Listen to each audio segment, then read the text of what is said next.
Hello everyone. तो कैसे हो आप सभी लोग? बढ़िया, एकदम शानदार। मैं दीपेंद्र सिंह नरूका का आप सभी लोगों का स्वागत करता हूँ इस ब्यूटीफुल से प्लेटफॉर्म के ऊपर। और आज हम बात करने वाले हैं कि किस प्रकार से हम लोग पढ़ें, कैसा हम टाइम टेबल बनाएं, कितना जबरदस्त स्ट्रॉन्ग हमारा टाइम टेबल हो कि आने वाले एग्जाम को हम बहुत आसानी से फोड़ सकें। तो बच्चों, उसके लिए मैं आपके सामने एक जबरदस्त टाइम टेबल लेकर आया हूँ। तो मेरा नाम है दीपेंद्र सिंह नरूका। मैंने कोटा में काफी लंबे टाइम तक पढ़ाया है एंड वही एक्सपीरियंस मैं आपके साथ शेयर करने वाला हूँ इस टाइम टेबल के तहत। तो याद रखिएगा, जो टाइम टेबल है मैंने बहुत ही ज्यादा सोच समझ के और बहुत ही जबरदस्त लेवल के बच्चों के साथ एक्सपीरियंस के बेसिस पे बनाया है। मतलब जो सालों से 10 साल से जो बच्चे हम एक्सपीरियंस कर रहे हैं, कितने बच्चे एग्जाम क्रैक कर पाते हैं, कितने नहीं कर पाते, कैसे कर पाते हैं, कैसे नहीं कर पाते, सबका मिला जुला आपको यहाँ पे कुछ कुछ क्रक्स मिलेगा। चलिए भैया, शुरुआत करते हैं टाइम टेबल की इस वीडियो के ऊपर। सबसे पहले देखिए, इस टाइम टेबल में एक बहुत ही महत्वपूर्ण चीज है। इसमें रेल नहीं बनी हुई। अब तुमको से रेल कैसे बनती है? इसमें ऐसा नहीं है कि सुबह 6 बजे उठो, लगे रहो लगे रहो लगे रहो लगे रहो लगे रहो लगे रहो लगे रहो, सो जाओ। इसमें रेल नहीं बनी हुई है। There are some gaps in this time table. भाई, गैप बहुत जरूरी होते हैं। जब पूरी रेल बनी होती है ना, मान लीजिए, और किसी एक में अगर लफड़ा हो गया, एक पटरी अगर जोर, एक डब्बा अगर जोर से चल पड़ा, या मान लीजिए बाई चांस किसी कारण स्लो हो गया, तेज चल गया, तो बाकी पूरी रेल पर इफेक्ट पड़ जाता है। तो हमारा गैप देना बहुत जरूरी है। तो यहाँ पे हम लोगों ने प्रॉपर गैप दिया है कि भैया, अगर मान लीजिए किसी एक स्लॉट में गड़बड़ भी हो जाए तो अगले स्लॉट को उसका असर ना पड़े, हम लोग डिप्रेशन में ना आए, हम लोग शाम तक टेंशन में ना आए। तो देखिए भैया, फटाफट से पहले हम बात करते हैं 6 बजे उठने का। यहाँ पे वेकअप टाइम लिया है। एक्चुअली आपको अपना रूटीन चेंज करना है। आप जो है रात रात भर तक पढ़ते हो और अब सुबह देर तक उठते हो, तो ये रूटीन चेंज करना अब अत्यंत आवश्यक है। हमारा दिन में 2 बजे एग्जाम होगा। हम उस दिन एग्जाम वाले दिन किसी भी कंडीशन में सुबह 10-11 बजे तक नहीं सो पाएंगे। हमें अपने घर वाले सुबह जल्दी उठा ही देंगे, या हम खुद टेंशन के मारे उठ ही जाएंगे उस दिन एग्जाम वाले दिन, जिस दिन मेन आपका नीट का एग्जाम होगा। 17 जुलाई की 2022 की बात है। तो इसका मतलब ये हो गया कि हम लोगों को सुबह जल्दी उठने की आदत डाल लेनी चाहिए अभी से ही, ताकि हमारा माइंड जो है ना, एग्जाम वाले दिन भी बहुत एफिशिएंटली वर्क कर पाए। एक बात ध्यान रखिएगा बच्चों, एग्जाम 17 जुलाई को है, दिन में 2 बजे है। इन सब बातों को दिमाग में रखते हुए ये टाइम टेबल बनाया गया है। तो 6 बजे अगर उठने का टाइम टेबल बनाया है, तो देखो मैंने कहीं पर भी ये नहीं लिखा कि 6 बजे उठते ही चालू हो जाओ। 6 बजे से लेकर 6 बज के 40 मिनट तक आपका खुद का समय है। और मैं सही बता रहा हूँ, ये समय बहुत इंपॉर्टेंट होता है। इसमें आप लोग जो भी दैनिक क्रियाएं होती है वो करने के बाद अपना समय निकालिए कुछ मेडिटेट करने के लिए। आइदर आप छोटा-मोटा स्ट्रेचिंग कर लीजिए, या एटलीस्ट 2 से 3 बार सूर्य नमस्कार ज़रूर कीजिए। कम से 5 बार कर लोगे तो बहुत ही बढ़िया है। और ये 40 मिनट आपकी बॉडी को, आपके माइंड को रिलैक्स करने के लिए, आपकी बॉडी को मतलब एकदम नॉट रिलैक्स, एक तरह से एक्टिवेट करने के लिए बहुत ज़रूरी है। आप एक तरह से समझ लीजिए कि खुद के ऊपर वर्क कर रहे हो 40 मिनट के अंदर। It is very, very, very important. तो इसलिए इन 40 मिनट का बहुत महत्व दिया गया है यहाँ पे। 6 बजे से 6 बज के 40 मिनट पे, 6 बजे से लेके 6 बजे तक के सॉरी 6 बज के 40 मिनट तक यहाँ पे कुछ पढ़ाई का नहीं लिखा है। 6 बज के 40 मिनट से लेके मैंने 8:40 तक का आपको लिखा है पढ़ने का। लेकिन शुरू में क्या लिख दिया? रिवीजन। अब तुमको सर रिवीजन तो जनरली रात को कर लेते हैं, सुबह कर लो, कोई दिक्कत वाली बात नहीं। होता क्या है ना कि रात को जब पूरा पढ़ पुढ़ा के सोते तो प्रोसेस होने में टाइम लगता है, सुबह उठ के उसको दोबारा पढ़ लो, तो काफ़ी अच्छा हो जाएगा। तो सुबह 6 बज के 40 मिनट से लेके 8 बज के 40 मिनट तक रिवीजन करो। अब प्रॉब्लम कई बार ये भी होती है कि सुबह-सुबह क्या होता है ना कि बच्चों को, जैसे मान लीजिए फिजिक्स उठा लिया अर्ली मॉर्निंग उठते ही, अब क्वेश्चन नहीं हो पा रहा है, तो वैसे ही दिमाग का दही हो जाता है। हाँ? अगर मान लीजिए बायो उठा ली सुबह-सुबह, तो उसके बाद फिर फिजिक्स पढ़ने की इच्छा ही नहीं करती, क्योंकि बायो ईज़ी लगती है, फिजिक्स टफ लगती है। अगर मान लीजिए अब फिर यही लड़ाई चलती रहती है कि फिजिक्स उठाए, केमिस्ट्री उठाए, बायोलॉजी उठाए, इससे बढ़िया रिवीजन करो। रिवीजन में क्या है कि मान लीजिए फिजिक्स का भी रिवीजन करोगे तो भी लोड नहीं आएगा ऐसा कि ठीक है भाई, रिवीजन तो कर रहा हूँ, कौन-सा मैं नए-नए क्वेश्चन सोल्व कर रहा हूँ। जब भी रिवीजन करोगे सुबह-सुबह तुम स्पीड पकड़ लोगे, बेसिकली स्टार्टिंग में तुम लोग स्पीड पकड़ लोगे। इसलिए मैं सुबह के 2 घंटे जो है वो रिवीजन के लिखे हैं, 6:40 से 8:40। अब एक और इम्पोर्टेंट चीज़ है यहाँ पे, तुम सोचो तुम्हारा 2 बजे एग्ज़ाम है ना?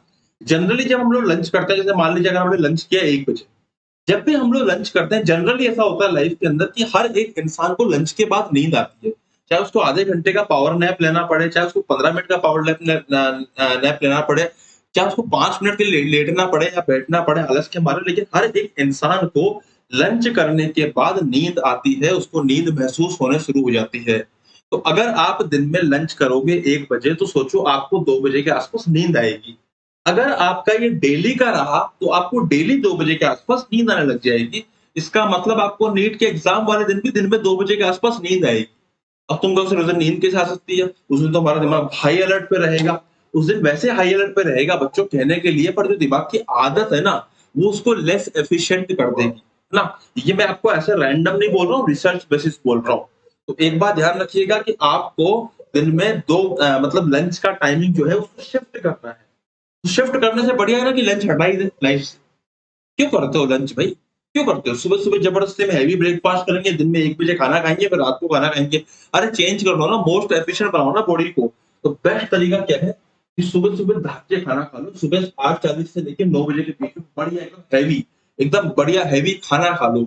लंच-वंच, ब्रेकफ़ास्ट वगैरह सब हटाओ, खाना खाना शुरू कर दो, प्रॉपर खाना। ठीक है? अब तुम प्रॉपर खाना खा लो, बढ़िया कोई दिक्कत नहीं, उसके बाद तुम फिजिक्स लेके बैठ जाओ। मैंने 9 से लेके सवा 12 तक का टाइम लिखा, सवा 3 घंटे लिखे हैं। सवा 3 घंटे में तुम सिर्फ ढाई घंटे ही पढ़ लोगे या पौने 3 घंटे ही पढ़ लोगे तो बहुत है।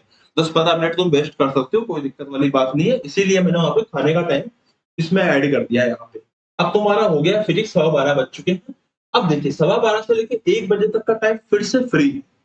तो फिर से गैप है, आप मस्त रहिए उस टाइम पे, सवा 12 से लेके 1 बजे तक आप मस्त रहिए। ज़रूरी नहीं है हर टाइम पढ़ना, ज़रूरी नहीं है हर टाइम हम पढ़ते रहें। दिमाग को रिलैक्स करना बहुत इम्पोर्टेंट होता है। ये इम्पोर्टेंट नहीं होता कि कितना पढ़ना है, ये इम्पोर्टेंट होता है कि किस-किस टाइम पे हम नहीं पढ़े तो भी हम लोग रिलैक्स रह सकें। It is very important. तो तुम लोग सवा 12 से लेके 1 बजे तक अगर रिलैक्स भी रहते हो तो भी कोई दिक्कत नहीं, तुम अपने आप के ऊपर वर्क कीजिए ना भई। कौन कह रहा है कि तुम लोग है ना हर टाइम किताबें लेके बैठे रहो। तो तुम लोग क्या कर सकते हो, आइदर 10-15 मिनट आराम कर सकते हो। फ़ोन कोशिश कीजिए कि ना छेड़ें, 10-15 मिनट आराम कर सकते हो। जैसे मान लीजिए कि अभी जैसे मेरा ये वीडियो है, अब ये वीडियो आपको देखने का मौका कब मिलेगा? तो इस दौरान आपको मिल सकता है थोड़ा बहुत आपने यूट्यूब पे काम की चीज़ें देख ली। फ़ोन नहीं छेड़ने का मतलब ये है कि भैया रील्स नहीं देखनी बैठे-बैठे, रील्स रैंडम। पता चला कि भैया रैंडम रील्स देख रहे हैं ना, रैंडम रील्स, म्यूज़िक वगैरह ये सब, मतलब रैंडम म्यूज़िक, रैंडम रील्स नहीं देखनी। हाँ, अगर आपको सुनना है तो अगर आपको रिलैक्स म्यूज़िक सुनना है तो रिलैक्स म्यूज़िक सुन सकते हो। ऐसा क्यों करा मैंने सवा 12 से लेके 1 बजे तक के बीच में एक गैप क्यों रखा है? देखो जब तुम एग्ज़ाम देने जा रहे होंगे ना 2 बजे का जब तुम्हारा एग्ज़ाम होगा, तो तुम शुरू के जो ये एग्ज़ाम से 2-3 घंटे पहले का टाइम होगा ना, ये तुम्हारा बड़ा ऐसे हौस-पौस में निकलेगा, कभी ट्रैवलिंग में, कभी कहाँ ट्रैफिक में, इधर-उधर यहाँ पे, है ना? लेकिन फिर मैंने 1 से लेके 1:45 के बीच में एक बहुत ज़बरदस्त चीज़ ऐड करी है, वो है फॉर्म। जिस दिन तुम मेजर एग्ज़ाम देने वाले होंगे ना नीट का भी, उस दिन भी तुम्हारे साथ मोस्ट प्रोबेबली ऐसा होता है, सबके साथ नहीं बोल रहा, बट मोस्ट प्रोबेबली जनता के साथ ऐसा होता है कि वो 1 बजे तक या उससे पहले अपने सेंटर पे पहुँच जाते हैं। तो इसका मतलब एग्ज़ाम से जस्ट पहले वो क्या कर रहे होते हैं, फ़ॉर्मूला देख रहे होते हैं। उस चीज़ की आदत हम अभी से डाल सकते हैं 1 से लेके पौने 2 बजे तक, फ़ॉर्मूला एंड क्विक रिवीज़न। तो ये आप कर सकते हो 2 बजे से पहले। अब आपको लग रहा होगा कि सर मैं आज नीट का एग्ज़ाम, मतलब मैं 17 जुलाई को नीट का एग्ज़ाम नहीं दे रहा, मैं हर दिन नीट का एग्ज़ाम दे रहा हूँ, मैं हर दिन वो तैयारी कर रहा हूँ जो नीट के लिए इम्पोर्टेंट है। आई मेरी बात समझ में? फिर हम आगे बढ़ते हैं, फिर 2 से लेके 5 बजे को हाइलाइट किया है क्योंकि ये हमारा मेन नीट के एग्ज़ाम का टाइम है। इस टाइम पे we should be very, very effective. इस टाइम पर आप अपने कम्फर्ट ज़ोन से बाहर आओ। इस समय पर आप अपने एसी को बंद करो। इस समय पर आप अपने जो कंफर्टेबल चेयर है उसको त्याग दो। इस समय पर आप डिस्कम्फर्ट पोज़ीशन में आके कि जैसा आपको वहाँ सरकारी स्कूल के अंदर मिल सकती है, संभावनाएँ हैं कि हो सकता है कि आपको कैसी बंटे वाली बेंच मिले, कैसी टेबल मिले, कैसी चेयर मिले, उतना पंखा नहीं चल रहा हो, गर्मी भी मिले, बहुत सारी चीज़ों की संभावना है। वैसे संभावनाओं को दिमाग में रखते हुए आपको 2 से 5 लगातार पढ़ाई करनी है। और पढ़ाई के नाम पर क्या करना है? क्वेश्चन्स नहीं पढ़ने, आंसर्स नहीं पढ़ने, बैठे-बैठे ये नहीं कि सॉल्यूशंस पढ़ रहे हैं, बैठे-बैठे ये नहीं, अरे सॉरी, पढ़ाई के नाम पे क्या करना है? पढ़ाई के नाम पे प्रैक्टिस करनी है, वो भी पीसीबी की, मतलब 45 क्वेश्चन फिजिक्स के, 45 क्वेश्चन केमिस्ट्री के, 90 क्वेश्चन बायो के, मतलब ओवरऑल एक पेपर उठाइए सैंपल और उसको प्रैक्टिस कीजिए। 2 से 5 के बीच में आपके पास यही काम होना चाहिए कि क्वेश्चंस कीजिए, क्वेश्चंस कीजिए, क्वेश्चंस कीजिए। इतने पेपर अवेलेबल नहीं हो तो कोई बात नहीं, क्वेश्चंस कीजिए। जितना ज़्यादा हो सके क्वेश्चन कीजिए 2 से 5 के बीच में। तो एक आदत डाल लीजिए 2 से 5 के बीच में डेली प्रैक्टिस करने की। 5 बजे खत्म हुआ साहब, अब रिलैक्स हो जाइए, फिर से 1 घंटा। वही काम जैसे मैंने कहा कि अभी जैसे आपको इम्पोर्टेंट वीडियो आया है, इस टाइप की चीज़ आपको यूट्यूब पे देखनी हो, है ना? मुझको चैनल को पहले सब्सक्राइब करके रखो ताकि आप लोगों को दिक्कत ना हो। टेलीग्राम पे हमारे साथ जुड़ सकते हो, वहाँ पे आपको नोट्स वगैरह मिल जाएँगे। तो जाके उठा के इस वीडियो टेलीग्राम देख लिया, चेक कर लिया, तो आया हो तो देख ले, नहीं आया तो कोई बात नहीं। तो ये 5 से 6 के बीच में रिलैक्स टाइम है। अब जब आदमी ने सुबह-सुबह खाना खाया होता है, उसको दिन भर में कुछ खाया नहीं तो भूख लगती है, ऑब्वियस बात है। तो वो खाएगा 5 से 6 के बीच में ढक के खाना। बहुत अच्छे से प्रॉपर डिनर टाइप ही समझ लीजिए। अब तुम कहोगे सर डिनर में मैं इतनी जल्दी कर लूँगा, तो सर ऐसे तो मुझे आप सर कोई साधु-माधु बनाओगे क्या? हाँ, लास्ट के 1 महीने भैया आप साधु की तरह जीवन जिए क्योंकि उनकी जो लाइफ होती है, लाइफ़स्टाइल होती है ना, बहुत ही ज़्यादा लाइट होती है। उनकी लाइफ़स्टाइल जो होती है ना, उसमें कोई लेथार्जिकपन नहीं होता है, उसके अंदर कोई मतलब समझ लीजिए कि कोई आलस नहीं होता है, कोई लेज़ीनेस नहीं होती है, उनकी लाइफ बहुत ज़्यादा एक्टिव होती है।